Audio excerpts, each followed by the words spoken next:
Sleep. Getting enough sleep is really important, not just for your physical, but also your mental health. Lack of sleep can affect your concentration, your memory skills, and also your mood.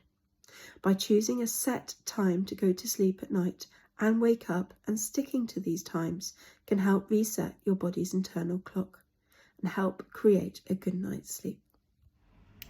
Another one of our top tips, folks, is all about having a balanced diet. So everything in kind of moderation, not refusing any of the treaty bits, but making sure you're fueling your body with the good stuff too. And it also links into the kind of trying new things as well, because a life skill, an important life skill, is all about cooking. So why don't you get some recipe books out, have a look online for things that you like to eat, and give them a go at cooking. You never know, you might discover a hidden talent. Exercise releases endorphins, which are also known as the happy hormone. Choose movement that you enjoy. It can really lift your mood. If in doubt, dance it out. Support networks. Not everyone can be there all the time for you, so it's handy to think about your support networks in forms of groups. This could be your friends, your family, your teachers, youth workers of course, and even your pets.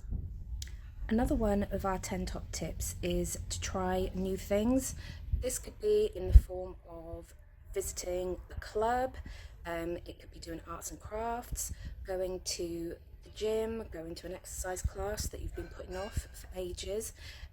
Lots of benefits with it. It can improve your mood, you can meet new people, it can help you relax and have fun. So be brave and give things a go. Getting outside is a fantastic thing that you can do for your well-being, for your physical and mental health. Take the time, sit down and listen to the things that you can hear. What can you see? What can you touch?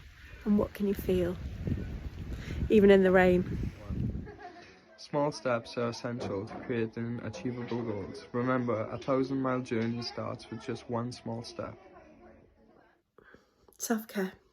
Looking for positives in your day and recording those positives, whether or not it's in a diary, a mood tracker. There's lots of different ways you can do it, but starting to look at positives in your day can help build up your confidence, your self-esteem, and also your self-worth. I'm Hayley. I'm Emma. I'm Ellen. I'm Sarah. We are Brecon Youth Club. Our 2 top tips are having technology-free time in your day, spending time with others. We'll be there for you. We'll be there for you too.